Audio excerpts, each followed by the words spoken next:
Hey there, it's Sean with RTI. In this episode, we'll be talking about Class L connectors again, but this time I'll be bringing you through the 60 amp inline versions. Here we have both a 60 amp male and a 60 amp female inline Class L. These inline connectors have integrated back shells for environmental protection, and they come with cable grips to provide strain relief.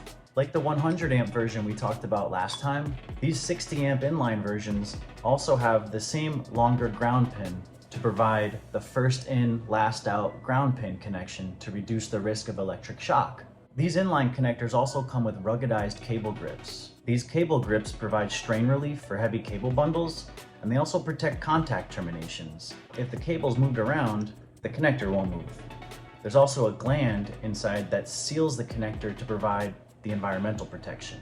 As you can see, the 60 amp shell is a different size from the 100 amp shell that we saw last time, so they cannot be interconnected. This prevents you from having inadequate wire size. In case you don't know what happens with inadequate wire size, a wire that's too small of a gauge can overheat, melt, and even cause fires, which is never a good thing.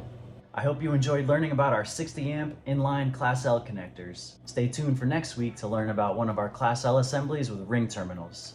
Catch you later.